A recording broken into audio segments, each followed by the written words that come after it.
San Miguel Corporation. Dr. William S. Ko of ICCT Colleges, Environment Solutions. Drive It. Fukoidan Slimming Rejuvenation and Wellness Center. A Fukoidan Food Supplement. Poisson Global Corporation.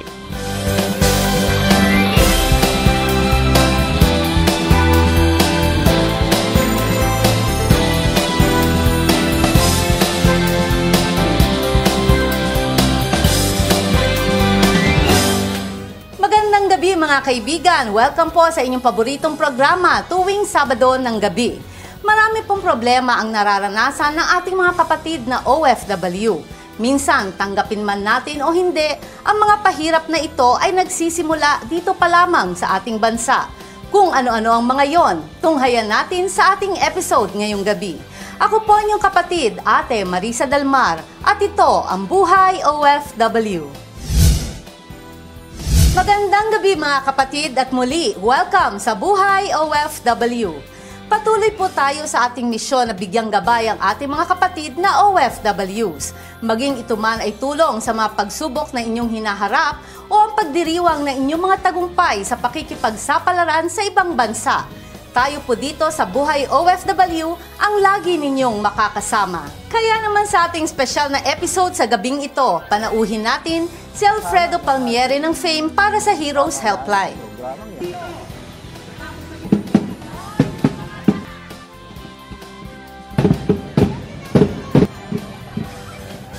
Aba, sa kamalayan namin, bigla na lang ayan nakabulaga na sa harap namin yung GAMCA. Pero sa tingin namin, sila-sila rin. Sila-sila rin may-ari ng mga medical clinics na to ang nag-initiate niyan. Kaya samahan nyo kami sa isang oras na makabuluhang talakayan dito lamang sa Buhay OFW. Mag-I-remit, may ngiti sa bawat padala. I-remit, mag-I-remit. Ang sinasabi ko lang, pag illegally recruited, delikado at mas maraming nagiging problema. Pero hindi ibig sabihin, pag ni-recruit ng aming miyembro, walang problema. Ang sinasabi ko lang ay kung miyembro namin, tiyak aaksyonan ang problema. Buhay OFW.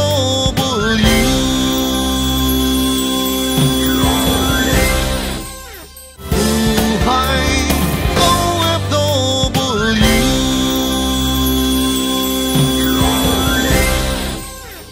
San Miguel Corporation.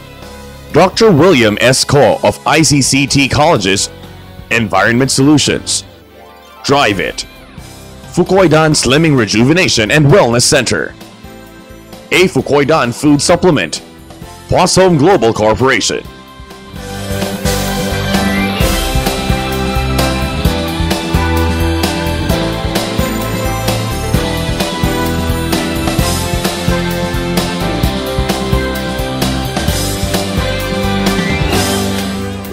Sa pamahalaan, may mga tao o grupong naglalayon na maproteksyonan ang karapatan at kapakanan ng mga OFWs.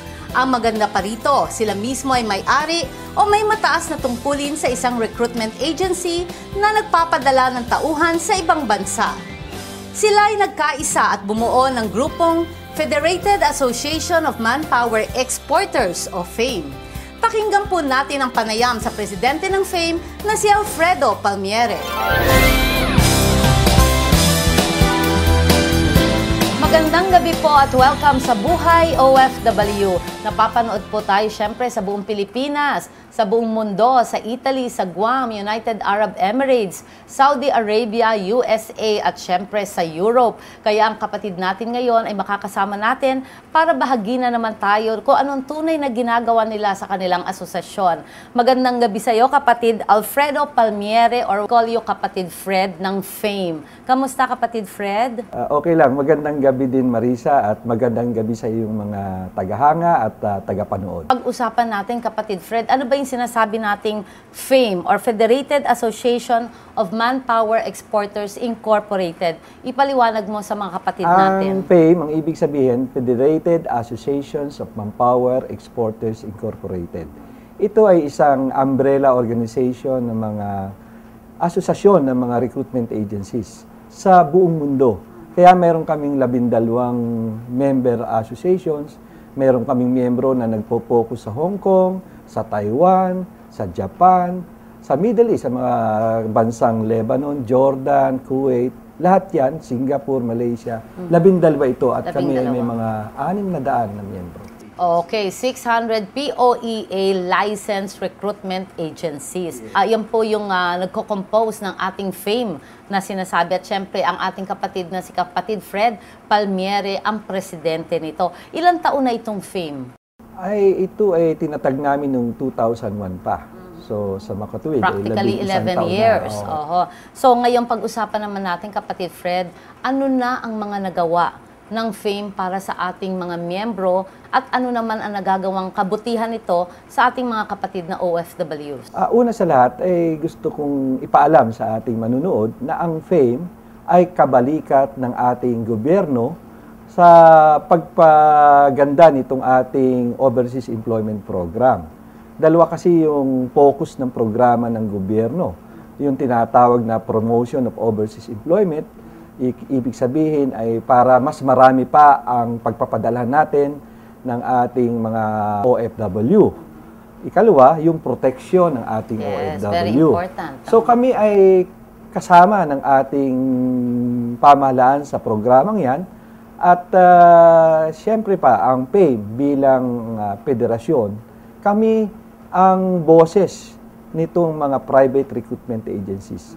So kung may mga may mga policies, mga procedures na namin, nakikita namin na kailangang baguhin o dapat ay dagdagan, ay kami yung nakikipag-usap sa gobyerno. Ayun. So most likely naman po, napakikinggan ba ng gobyerno natin ang mga hinaing ninyo or mga gusto nyong pagbabago or mga gusto nyong i-amend?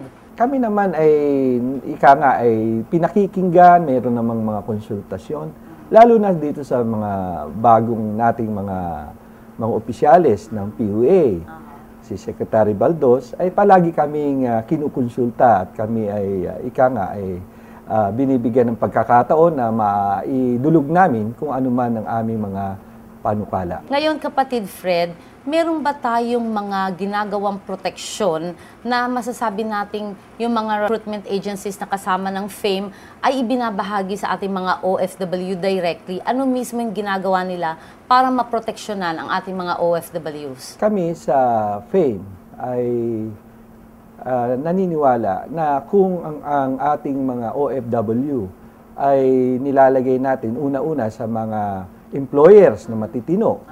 Ikalawa, na kung may problema sila ay kami ay umaaksyon at sinusolve yung problema, ay in totality, ibig sabihin, na pagsisilbihan namin yung ating mga OFW.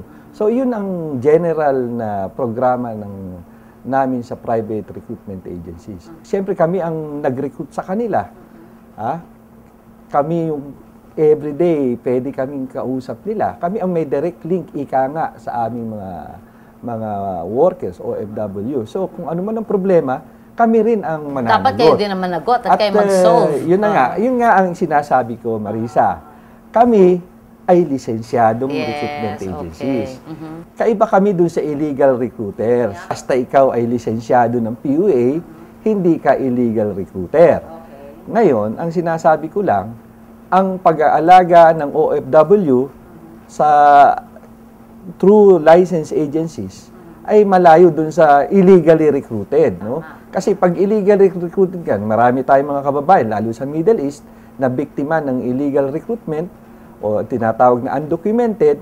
Pag nagkakaproblema yon, walang ahensya na nananagot. Hindi katulad namin na talagang kami, ora mismo na may problema, tatawagan kaagad kami ng PUA, ayusin mo ito, o ng labor attaché natin sa bansang yon para ayusin ang problema ng OFW. Napakaganda, kapatid Fred, kasi napakarami nating mga pinadadala na OFW sa iba't ibang bansa.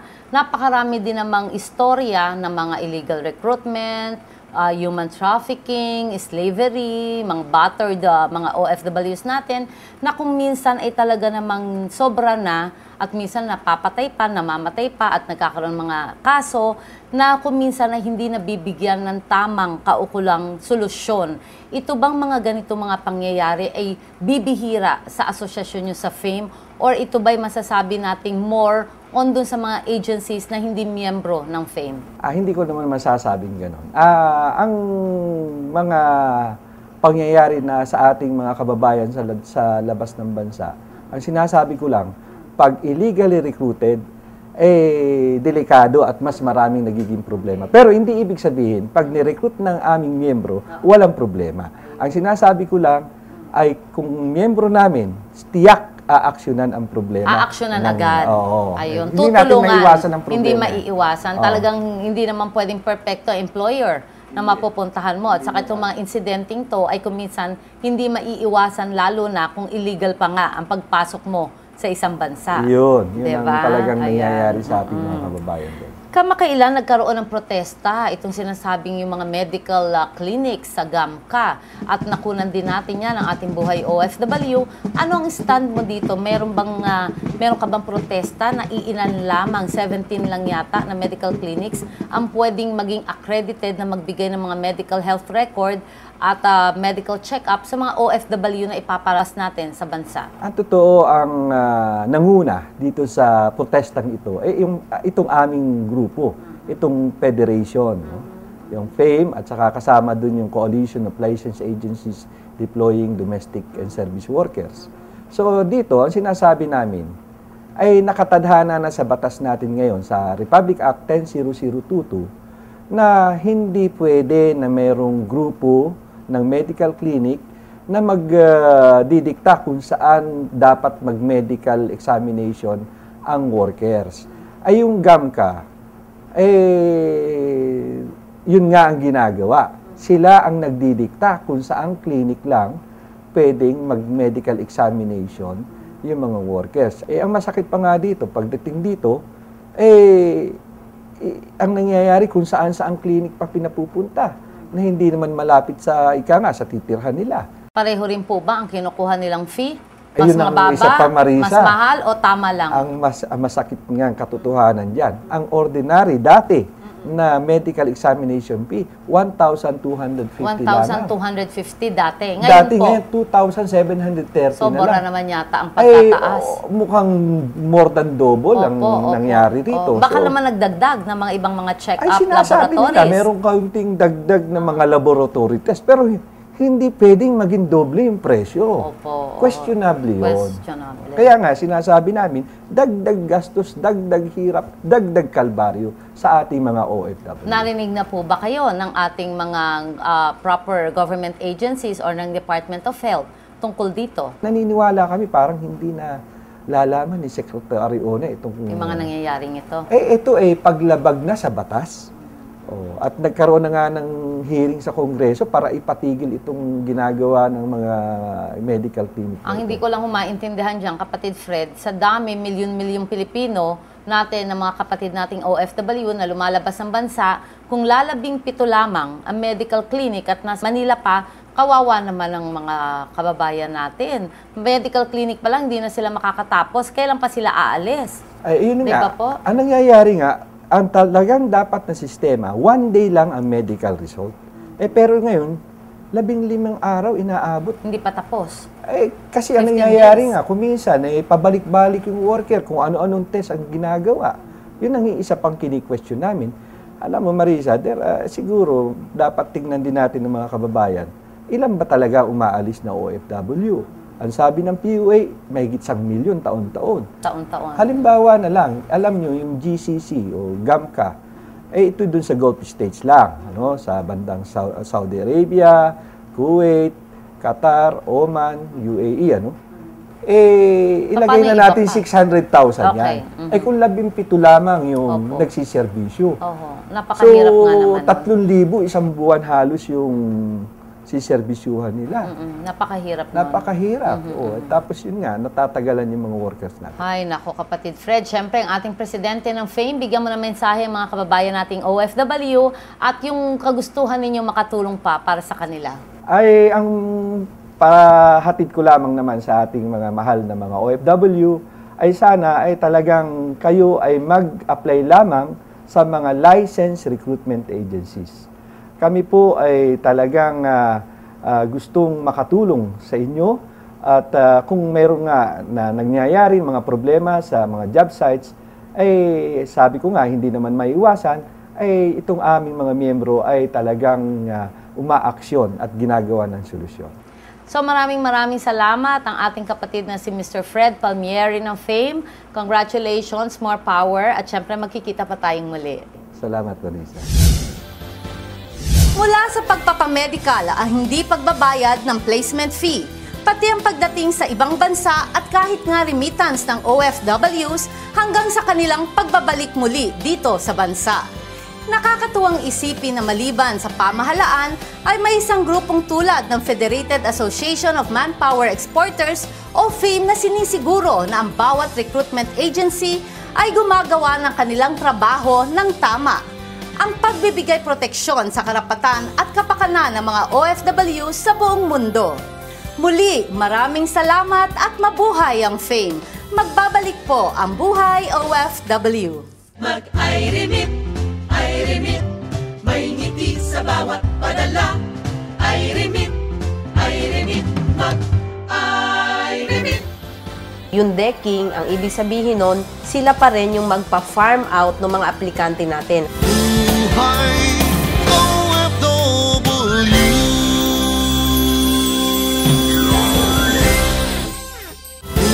Buhay OFW.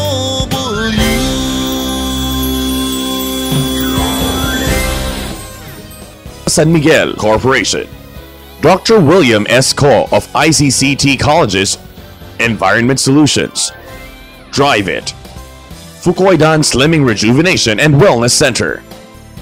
A Fukoidan Food Supplement. Poisson Global Corporation.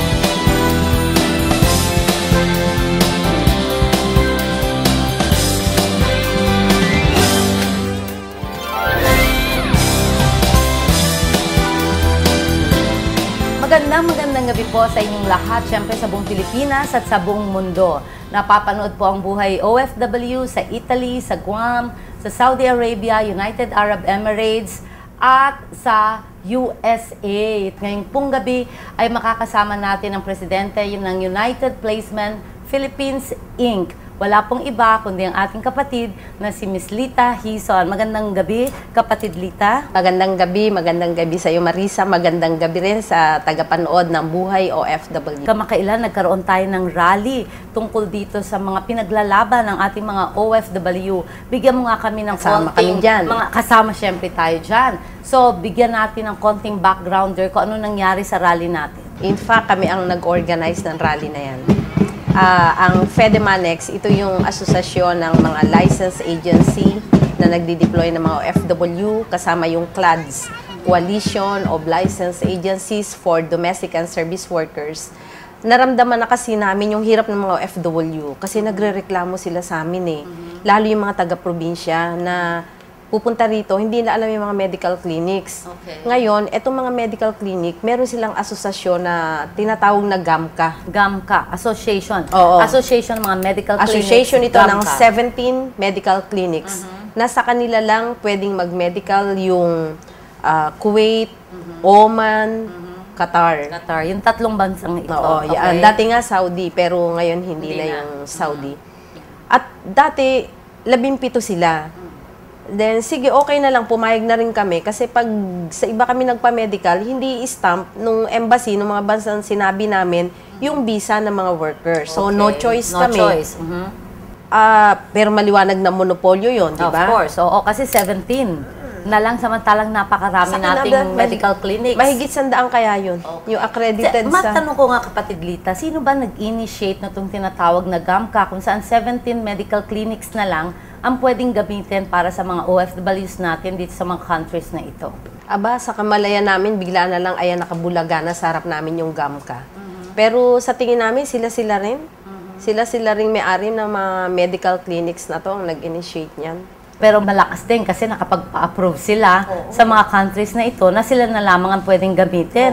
So, paano ngayon yung ibang mga medical clinics? Definitely, hindi na sila pwedeng magkaroon ng negosyo sa ibang mga OFWs natin para ma-expedite sana ang kanilang pagpunta sa abroad. Definitely. Can you imagine, Maris? Ilang bandaan libo yung ating mga OFW. Nakailangan ng medical clinic. Tapos ito lang 17 na to ang pagme-medicalan nila. So, at saka isa pa, naramdaman siguro nila yung lakas nila, umabuso pa. Okay na nga sana na yung 17, okay na yon, doon maghahati-hati mga aplikante. Pero ngayon, anong ginawa nila? Nag-decking pa sila. Anong ibig sabihin ng decking? Okay, yung decking, ang ibig sabihin nun, sila pa rin yung magpa-farm out ng mga aplikante natin. Halimbawa, ito yung OFW yung 20. Malapit kunyari sa office ko yung SM Laso. Hindi pwede silang pumunta lahat doon. Maglalagin ka sa GAMCA, yung GAMCA, kukuha yung referral slip, sila yung magbibigay, at sila din yung maglalagay doon kung kaninong medical clinic maghahati-hati itong 20. Parang napakahirap kaya naman nga ito. di ba obvious na anti-OFW ito? Kasi kahit sabihin pa nila na nagmamalasakit sila, hindi anti-OFW ito. Totoo. Andyan na, sa malayo mo pa papupuntahin. Kunyari, yung 2 dito sa kay ganito, kay Juan, yung 2 kay Petra, yung 2 kay sa medical ni Juana, and so on and so forth. So, kung malapit ka sa isang lugar, hindi ka pwedeng basta pumunta doon. Pumunta ka kung saang lugar ka naka-assign. Nako, so ito ba yung pinaglalaban nyo, kapatid Lita? Ito mismo. Alam mo, nakadalawang Speaker of the House na ang Congress nang yan ay labanan namin. Nakadalawa na. Iba ng Speaker ngayon. Yan pa rin yung pinaglalaban namin. So hanggang ngayon, hindi kayo manalo-nalo dito? Hindi pa rin. Kaso-kaso. Katakot-takot na kaso. Anong nakikita mo, Monopoly? Maliwanag naman. Kahit naman saan angulo mo tingnan, Monopoly ito. Sila lang ba 17? Sila na lang ba ang bukod na pinagpala ng Diyos, sila lang bang anak ng Diyos. At saka, kapatid Lita, napakahirap sa mga kapatid nating OFWs na makakatagal pa.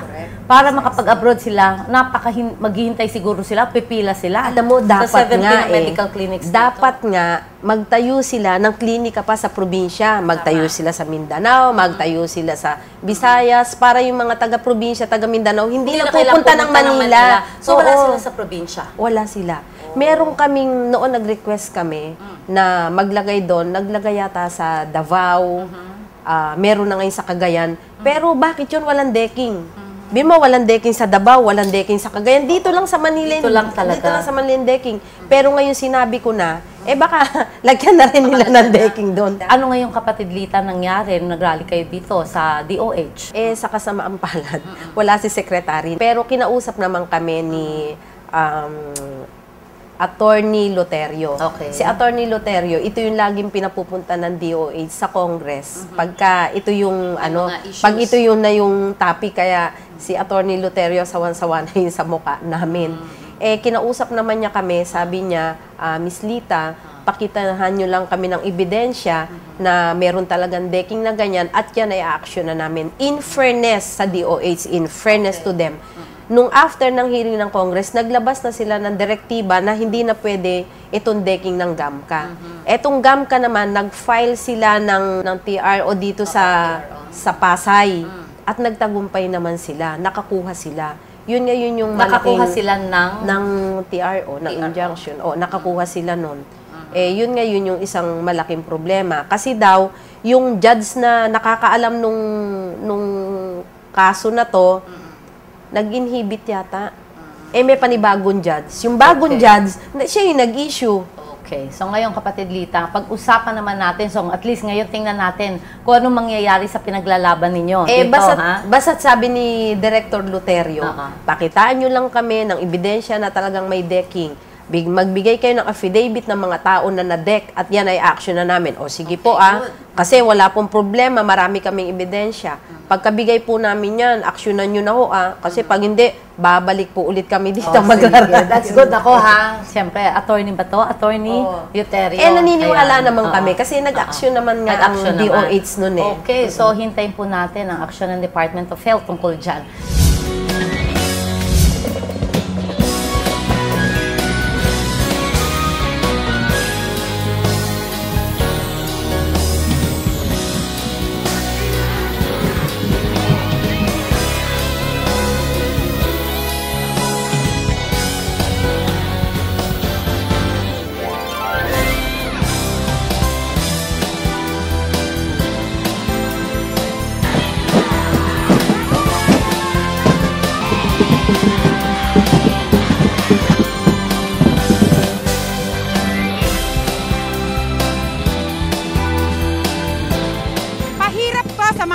OFW. Napakamahal na ang singil. Masyado pang pinahihirapan ang mga OFW ng mga bagong bayani ng bayan. Ang ating mga OFWs ay ang ating bagong bayani. Sana po ay masuklian natin sila sa anumang paraan na nararapat. Magbabalik po ang Buhay OFW.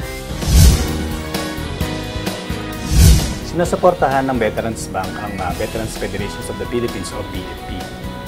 20% na kinikita ng bangko ay binibigay sa Veterans Federations of the Philippines sa Board of Trustees.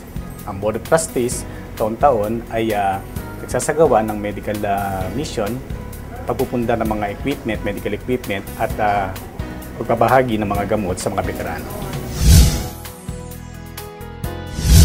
Buhay OFW.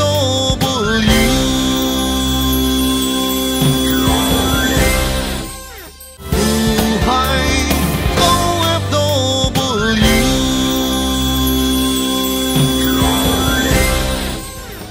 San Miguel Corporation.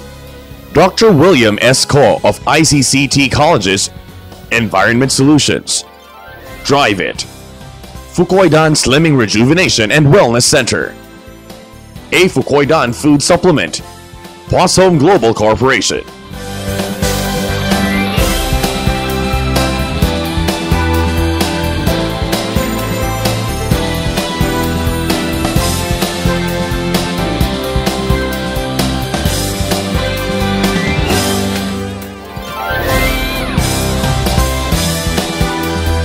This is it. Mag-i-invest na kayo sa isang condominium sa Pilipinas. Pero kanino kayo lalapit for your new condo property? Siyempre, doon sa magbibigay ng best value for your money at ng best lifestyle for you. When it comes to best-selling homes, ang Megaworld International lang ang property one-stop shop at housing supermarket ng Overseas Pinoy. Ang Megaworld International ay ang authorized marketer at seller ng residential projects ng Megaworld, ang #1 condo developer sa Pilipinas. Dito sa Megaworld International, napakadaling kumuha ng property. Marami kayong mapagpipili ang projects. Beautiful and family-friendly ang mga features ng mga community. At sigurado rin kayo sa quality ng inyong investment. Isa sa mga best sellers sa Megaworld International ay ang township-based condos. Ano ang township? Ang township ay isang malaking community na pinasikat ng Megaworld simula pa noong 1996. Ito ay ang complete community, integrated, at nag-o-offer ng live, work, play lifestyle. Ang ibig sabihin nito ay pwede mong gawin lahat sa isang township. From your condo, malalakad mo ang mga opisina. Makakagimik ka sa shopping malls at ma-enjoy ang lahat ng magagandang amenities. Hindi mo na kailangang lumayo. Megaworld International brings you different live, work, play townships. So meron rin kayong pagpipilian. Merong mga nakumpleto ng township sa Metro Manila tulad ng Eastwood City in Libis, Quezon City, McKinley Hill in Fort Bonifacio, Taguig, Newport City in Pasay City. Magkakaroon din ng bagong township sa Cebu, ang Mactown, Newtown. Tipo mo ba ang isang condo sa Megaworld Township? Tumawag lang sa Megaworld International Office in your territory. Or if you're visiting the Philippines, call the following numbers. Condo ba? Condo na! Dito na kayo sa Property One-Stop Shop at Housing Supermarket ng Overseas Pinoy. Call Megaworld International para sa inyong next big investment.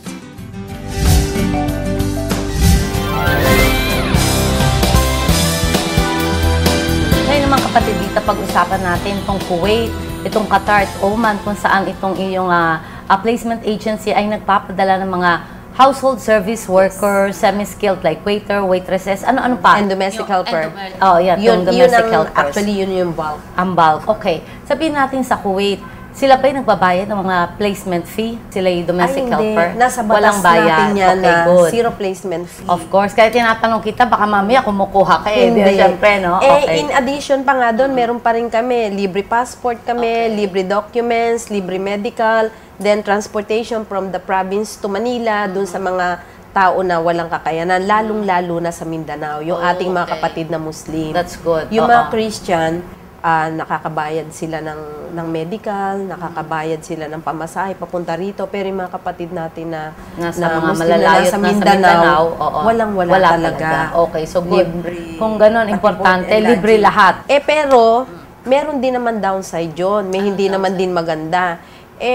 Pagka ginusto nila na wag na silang aalis, basta na lang. Nagbabago na rin ang isip. Oo.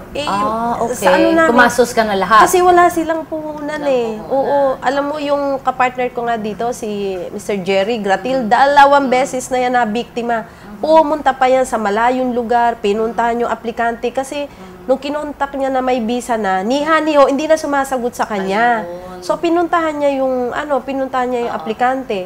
Yung aplikante, siya pa yung matapang, parang halos ayaw niyang makipag-usap. Oo, kasi nakuha na niya yung visa niya. Sabi niya, hindi naman, wala siyang, may visa na nga, pero ayaw niya nang umalis. Ayaw na niyang umalis. Wala rin siyang kiber, kaya umalis siya hindi, kasi wala siyang ginastos, kami lahat ang gumastos So, hindi pa pwedeng bago niyo gawin lahat yun, kahit paano may pinirman sila na magbabago isip nila, babayaran nila, pinagastos? Alam mo, magagano na kami, pero, kung wala rin Hindi namang, rin, wala rin babayad. Wala rin silbi. Wala rin babayad. Consumption lang. Kumbaga, taong Learned lesson. Taong lesson usapan learned na lang. Medyo, yun na. Yung taong usapan na lang na. Amor proprio, yung word of honor. Oo. Tama. Yung nag-usap na lang tayo na tao, ikaw naman ay tinulungan ko. Wala ka namang ginastos kahit ano rito, pero wag mo naman kaming ganyanin. Na kung wala kang ginastos hindi mo na, wala na yung pagkatao mo, yung mukha mo hindi mo na pinansin yung... Okay, so yun ang mga nagiging problema pala kung walang ginagastos ang ating mga kapatid.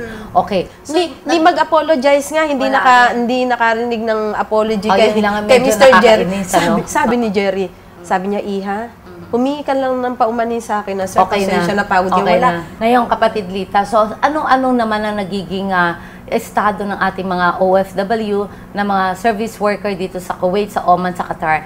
Sinasabi kasi nila, marami kami na interview, $400 daw. Ang sinusweldo nila, totoo ba ito? Kasi marami nagsasabi, yung pinirmahan nila 400 but they are receiving less than $400. Ano masasabi? Alam mo, I would like to believe that we are processing on $400 and they are also receiving $400. Pero tama din yung sinabi mo na hindi nga talaga $400. Hindi Bakit nga talaga nagkakaganon? Kasi nung nangyari yan yung sa reform package natin, nung dati na ang sahod ng worker ay $400, may training and so on and so forth. Although hindi ito yung realidad ng merkado. Alam naman din ng mga aplikante na hindi $400 kasi ang mga agency transparent yan O ganito ang sasahurin mo. Tatanggapin mo ba? $300, $320, tanggap ka ba? Kaya walang nagrereklamo. So, ibig sabihin, bago pa lang umalis, alam na nila. Ganyan. Walang nagrereklamo. Pero bakit kailangan ilagay sa kontrata ng $400? Yan ang gusto ng gobyerno. Hindi pa processin ng POA pag hindi $400. Rather than ako man na aplikante, kesa naman sa umalis akong illegal, wala akong POEA, di hulihin ka sa airport, wala kang pag-ibig, wala kang OWA. So meaning to say, kapatid Lita, wala tagang sumusunod na $400? Wala sumusunod. Meron din. Meron din. Merong iba. Ako, malalaman ko lang na hindi sumusunod kung may magrereklamo na sa akin. So, hanggat walang nagrereklamo, as I've said, I would like to believe na sila ay kontento sa kanilang tinatanggap. Okay. So far ba dito sa placement agency mo, may mga problema ba? May mga nagrereklamo ba? Minamaltrato sila? O so far maganda naman? May nagrereklamo, gaya yung huling reklamo ko na ang anak daw ay 5, tapos yung isa ay special child, yun siya natatakot. Kasi siya din nag-aalaga si 5 at special child yung isa. Baka daw mapahamak yung Pagka naman ganun, walang problema sa amin yun. Inililipat ng amo. Nasa briefing namin yan Pag ganito ang problema, ipaalam nyo sa amin, ililipat. Walang dahilan na uuwi or walang dahilan na tatakas. Kasi may opisina naman kami doon. Oh, that's good. So may katayap kayong opisina na mag-aayos? Hindi ako nakikipag-deal sa isang bansa na walang office kami doon. Tama, ang hirap. Kasi pag pinaalis mo yan, ikaw na lang ang ikaw may cargo de konsyensya kung may nangyari. Ikaw na lang ang taga-ano niyan tama. Tapos, meron akong isa na reklamo. Pero kami ang dapat magreklamo yung meron akong aplikante, sila Peña. yun, ayaw ko nang paalisin yun, kasi nakita ko, taga Cagayan yun eh. Nakita ko may attitude. So, ayaw ko na talagang paalisin. Ayaw ko na talaga.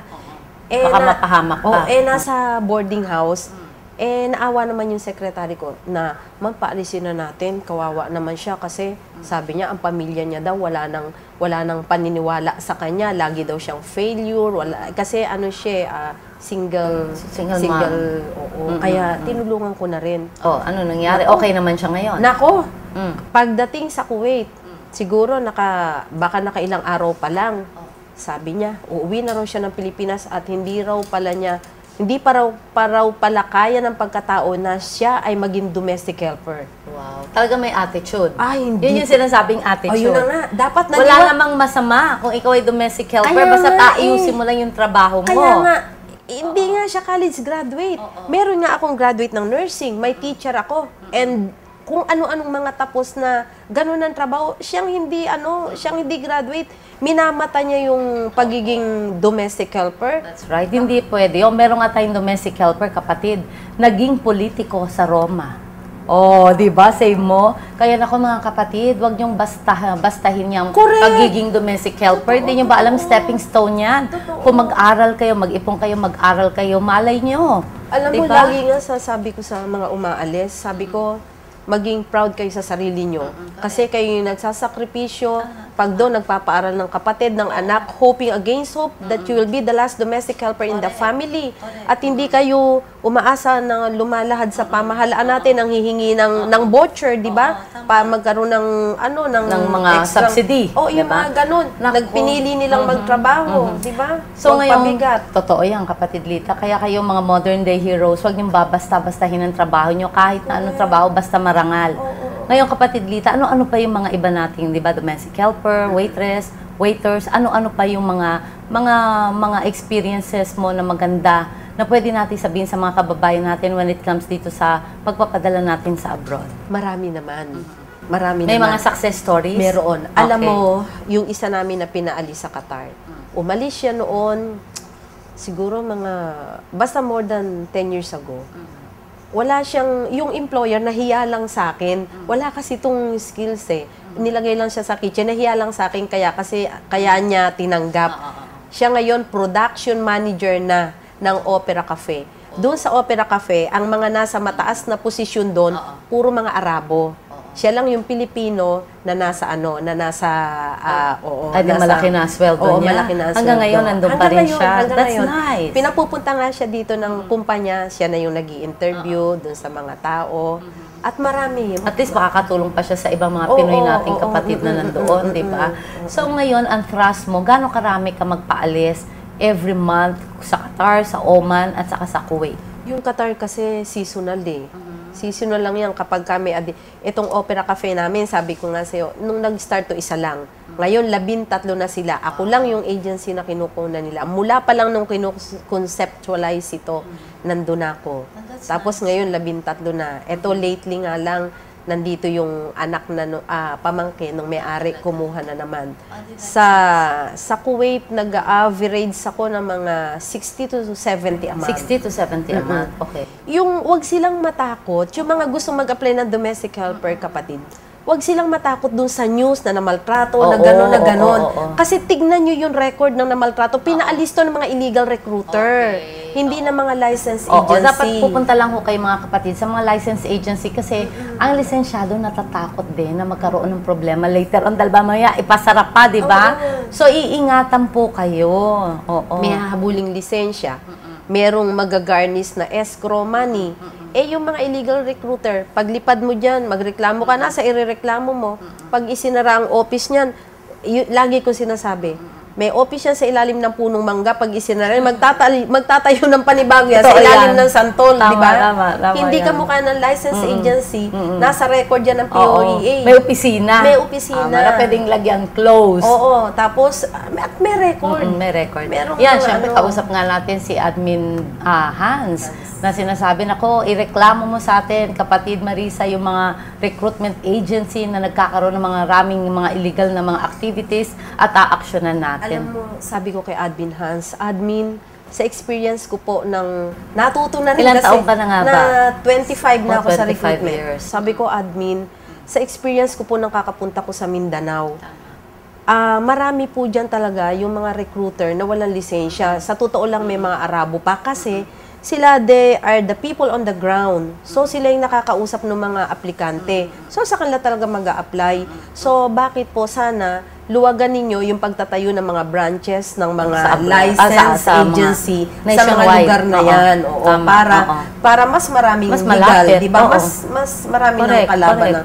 Kasi kung nandiyan naman din yung visibility ng mga legal, bakit nila pipiliin yung illegal? Sa illegal, tama. Kaya sila pumupunta sa illegal kasi wala silang nakikitang legal na nandun. Tama. To think, kapatid Lita, ha, ang mga illegal pa ang humihingi ng mga placement Totoo. fees. 3 Samantalang months. dapat wala. Di ba, mga 3 months salary yung isang deduction. kapatid natin galing sa Syria, napabalik namin, 117,000, pinasoli namin yung 117,000 na placement fee. Tapos pinabalik namin dito sa Pilipinas. Samantalang kami, naglilibre kami ng passport, naglilibre kami ng medical. Kita mo, ampa, doon tayo sa legal, di ba kapatid? Kaya Kapatid, bigyan mo na mensahe ang mga kapatid nating OFWs kung ano yung mga dapat nilang tandaan pag gusto nilang magtrabaho sa abroad at syempre yung mga do's and don'ts. Umpisahan natin sa pag-a-apply. Kung ang job order na ino-offer sa'yo ng recruiter ay halimbawa waitress, sales ladies, waiter, mga ganyan, laging tandaan ninyo, tanungin mo sarili mo, mukha ba akong waitress? Ganon. Yung height ko ba ay papasa sa waitress? Kasi kung height na kagaya ko, definitely bagsak yun.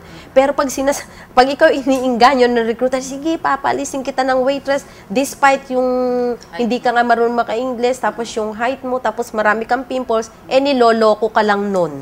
After masingilang ka nun, babay ka na. Basta i-assess mo yung sarili mo kung ikaw ay papasa sa posisyon na ina-applyan mo. At bukod pa dyan, unang-una, mag-check kayo sa POEA. Mache-check nyo sa POEA kung license yung agency. Kahit minsan din yan, magko-quote yan ng pangalan ng agency. Halimbawa, sabihin United Placement. Huwag kayong basta maniniwala, i-check nyo yung pangalan ng tao na yon kung naka-record sa POEA under United Placement na agency. Kasi madaling magsabi. Minsan may manghihingi lang kaya sa amin sa daan, ma, pingin naman calling card mo. Di bibigyan ko. Pag magre-recruit, sa United Placement ako, ganyan, nagagamit. Nabibiktima ako ng ganyan eh. Tapos, basta unang-una yon, check ninyo yung sa POEA. Tapos, pag may nag-recruit din sa inyo, may job order nga. Tapos, ang hina-hire ay 200, 300. Pero yung job order naman ay 10 lang ang nakalagay. Mag-iingat din kayo sa ganon. Almost slavery na yan. Diba? Tapos, yung mga illegal recruiter, ganon din yan. Ma'am, ano po job order nyo? Di bibigyan nga namin ng ano na ganon. Kasi po yung aking pinsan ay gusto po mag-apply. Pero pinare-recruit na pala. Ganun, pinare-recruit na. Tapos, sila yung magpapamedical, i-overprice ang medical, dahil nangungumisyon na sila sa medical. Kahit hindi umalis yung tao, kumita na sila. Dumiretso kayo sa mga opisina talaga ng mga license agency. Ayan, nako mga kapatid, napakarami natin natutunan kay kapatid Lita. Of course, sana po ay matuto tayo at mag-ingat na tayo, wag tayong maging biktima ng mga illegal recruiter natin. Ako maraming salamat kapatid Lita at syempre dito sa Buhay OFW, nandito lamang kami. Thank you very much. Welcome. Salamat. Mga kapatid, katatapos lamang po nating pakikipagkwentuhan kay Ms. Lita Hison ng United Placement. Siyempre, wag po kayong aalis at magbabalik ang Buhay OFW. Mag-I-remit, may ngiti sa bawat padala. I-remit, mag-I-remit.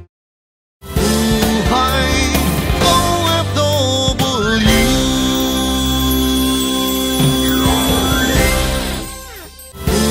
Buhay OFW.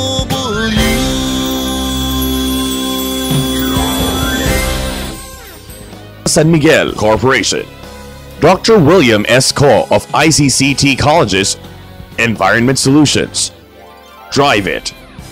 Fukoidan Slimming Rejuvenation and Wellness Center. A Fukoidan Food Supplement. Poisson Global Corporation.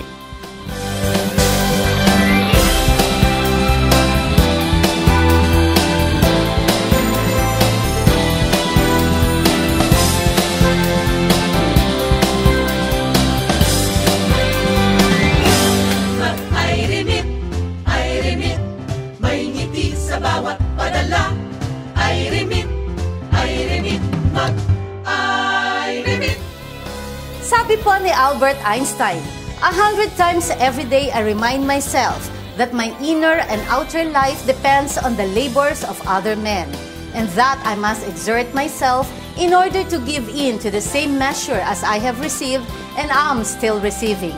Kilalanin natin ang mga ginagawa ng ating OFWs para sa ating ekonomiya at sa kani-kanilang pamilya. Kami po sa Buhay OFW ay nagbibigay pugay sa ating mga kapatid na manggagawa, ang ating mga overseas Filipino workers. Ako po ang inyong kapatid na handang maglingkod, Ate Marisa Dalmar, kakampi, kaibigan at kapatid ng mga manggagawang Pilipino sa buong mundo. Ito ang Buhay OFW.